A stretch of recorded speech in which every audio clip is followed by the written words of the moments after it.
Hi, it's Caleb with Terrytown RV. I'm here at a used open range light fifth wheel 319 RLS, and we're going to do an orientation. We'll start up here in the front.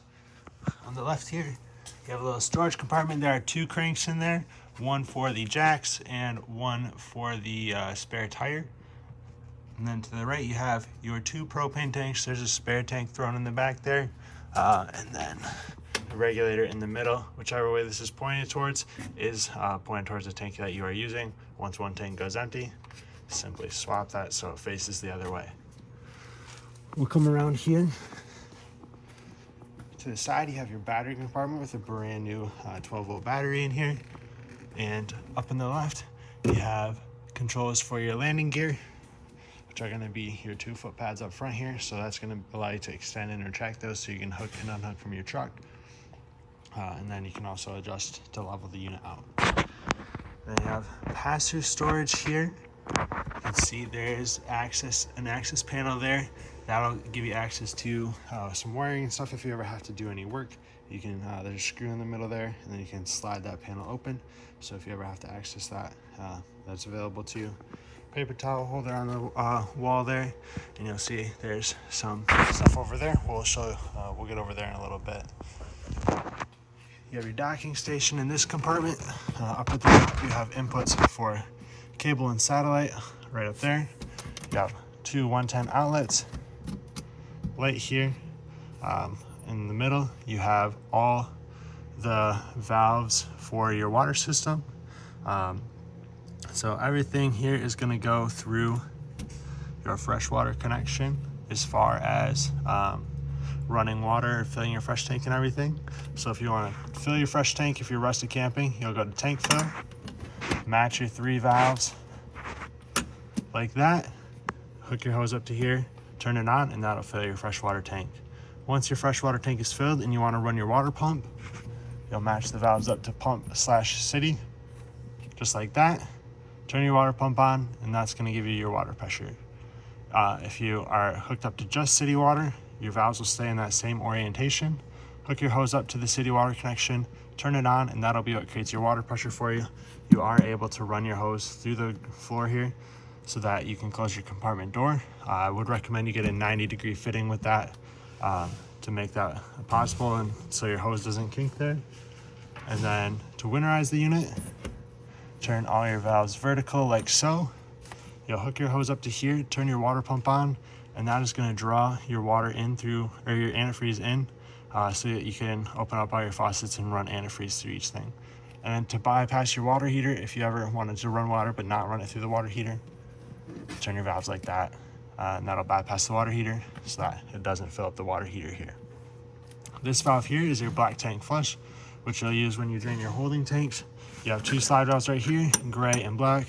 Handles are also color coordinated for you. That's going to drain out right here. When you pull those, you'll want to do your black tank first, let that drain out, then pull your gray. That gray dirty sinking shower water will help rinse the black toilet water out of your hose. Once the gray is empty, close it, leave your black tank open. That's when you hook up to your black tank flush. Run water through there for 5 or 10 minutes, and then that's going to spray into your tank, help rinse it out, get rid of some of the waste that's left in there, and clear off your sensors. And then you can turn your water off there, close your slide valve, put your sewer cap on, and you're all set to go. Then you do have an outdoor shower connection there as well. To the right of that is your water heater. This is gas and electric. The switches for it are both inside on your control panel. In the left here, you have your drain plug. It's a 15/16 inch socket that you use to put that in there, take that on or off. And then you'll turn your water on. The tank here will start to fill. Before you turn it on gas or electric, you want to make sure that the tank is full of water here. So you can pull on your pressure relief valve, and when water comes out of there, that'll signify that it's full. And you can turn it on either gas or electric. For gas, make sure your propane's turned on. For electric, you'll need 110 power. Just to the right of that, you have your 50 amp power hookup with the standard twist lock cord. I do recommend you use a 50 amp surge guard in line with that, just to help protect the electronics on the unit. In the event of a power surge, it's a lot cheaper to replace a surge guard than it is to diagnose and repair all the electrical in the unit. Then you have furnace exhaust here, so that's going to blow out hot air when you run your furnace, so you want to be sure you don't block it, touch it, or put anything in front of it that could burn or melt. As we work our way back, you have 2 vents in the slide out. Those are both for the refrigerator. You'll see there is a small line here as for condensation. So any condensation that you have in the fridge is going to drip out there, and you want to make sure that stays sticking out so that it doesn't drip inside the unit and cause water damage. On the back side of these vents too, there's some wiring that you'll be able to see there, right there. If you ever needed to access that for any reason, the main purpose of it is for service accessibility there. You have a switch for your power jacks in the back here. So extend and retract to take those up or down. You'll see it's got the support arms on there as well, with a little tensioner that you'll tighten or loosen to strengthen those support arms. But those are going to be for stabilizing, not for leveling. So you'll level the trailer front to back by raising and lowering your landing gear, side to side by putting blocks or boards underneath your tires.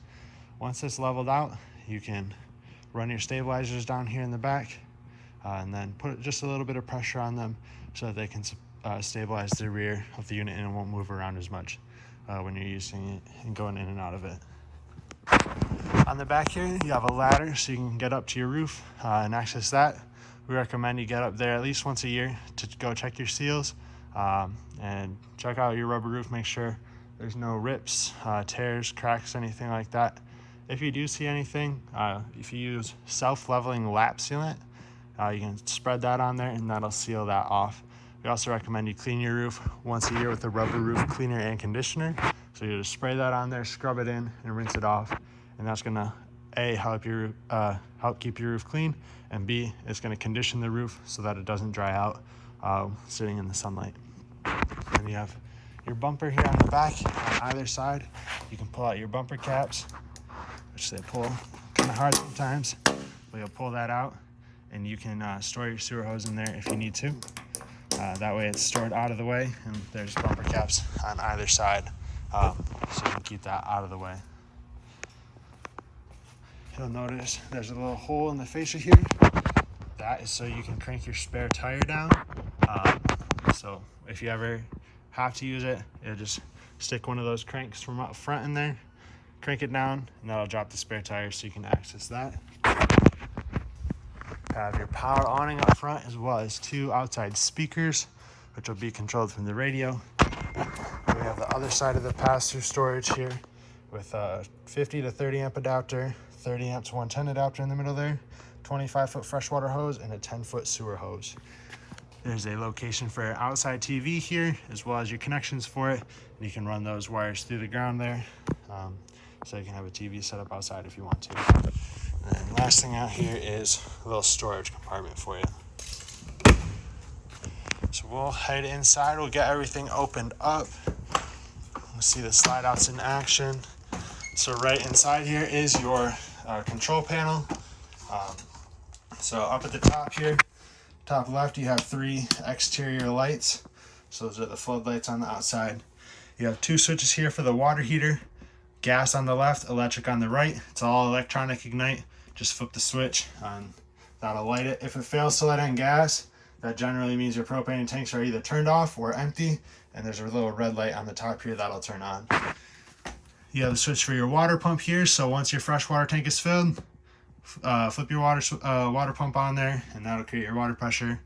You have monitor panel in the top right here. Check the levels of your battery: fresh, black, gray, 1, and it shows gray 2 on there. There's just a single gray tank, so gray 2 is always going to read empty. And then there's a level alert here, so once your freshwater tank gets down, or your other tanks are getting close to full, that'll start beeping at you. To turn that off, this button on the far left says level alert. Push that and that'll turn that off. You have control for your ceiling fan in here, way up in the ceiling right there, with it being a higher ceiling, that way you don't have to reach up and turn that on. And then you have your 3 slide out switches right here. So the farthest left here, hold that down. That is going to be the bedroom up front, so the wardrobe slide there.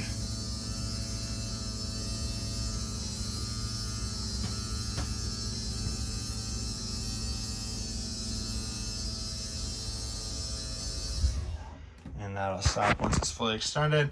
And then you have your two opposing sides here labeled right and left. So right is going to be the off door side. We'll see that come out here.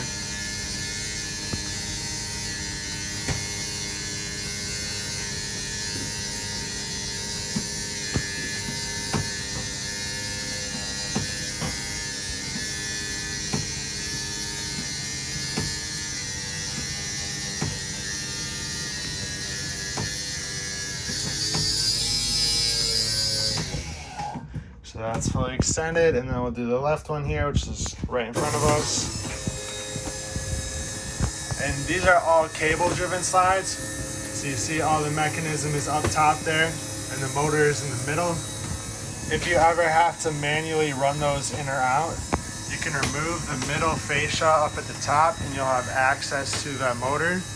That way you can manually run the motor in there. Or manually run your slides in with the motor. And that is fully extended, and we can see lots of open area in here. We'll go through the kitchen first. So sink over here, keys are on the sink. Right there, you have purple keys are for the entry door. These black keys are going to be compartments, and the silver keys will go to a couple compartments outside as well. Have just a push button light bar up top there. Then we have another push button light above us. Microwave, be a standard microwave just like at your house, so that'll be pretty straightforward for you. Then you have light and fan for above the stove. Your stove top here has your igniter on the left. You'll turn that to the right only. You'll see that's where the arrows are facing, as well as this arrow to light. Your stovetop here, you just turn those all to light. Turn your igniter until they turn on. Make sure your propane's turned on. It's not on currently. And then for your oven, you do have to light a pilot light first. So go to pilot, push and hold this in while, let's see. So you have to manually light this. So you'll push and hold this in while you use matches or a lighter to light your pilot back here. Once the pilot is lit, you'll set your temperature there. Then we have the refrigerator. This is gas and electric. So turn it to auto here. On auto, it's going to look for the electric source first. If it doesn't find the electric source, it'll switch over to gas automatically. Just make sure your propane is turned on. And if this light turns on and it starts to flash, that means it switched over to gas, or you had it on gas only and it failed to light. It usually means your tanks are empty, or you forgot to turn them on. If you want to run it off with gas only, push it all the way to the right. You'll see that orange light comes on. It'll start flashing in a second because the propane is turned off. It's going to fail the light. Then you have the temperature control here, 1 to 5, 5 being the coldest as it's labeled.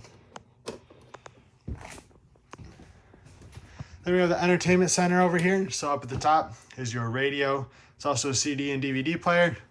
Sound bar in the middle there. The radio is also Bluetooth compatible, and you can control your speaker zones. So there's zone A and zone B. A will be inside, B will be those outside speakers. Then TV, you'll notice there's a hinge back there and a travel lock. So we can pick up. And you have access to storage back there, as well as your TV connections. And then you will want to strap this back up for going down the road, just to secure that in place, to keep it from moving at all. And at the bottom, you have your fireplace. So turn it on there, and then there's a second on-off switch on the left. You'll see everything pops up information-wise in the screen. So you can change your brightness of it, turn your heat on, so low, high, no heat. No heat is just going to keep the flames looking for the ambient lighting, and then set your temperature, and then you can set a timer so it'll shut off after a certain amount of time. And when the heater is on, it's just going to blow out heat through the top vent here. This glass does not heat up, so all you have to worry about getting hot is the vent there. In the back, you have a tri-fold sofa. So to set that up, you take these rear cushions, pull them out of the way, and just set them aside. They'll pick up in the middle here, pick up and pull out. Move these feet down, and that'll set flat like that. And then you'll take the rear and lay that down. And you have an extra bed if you have guests staying with you. To put it back into a couch, you'll just do everything in the opposite order. So you'll flip the back up, then you'll fold your legs in. Set the base back down, and then you can put your cushions back.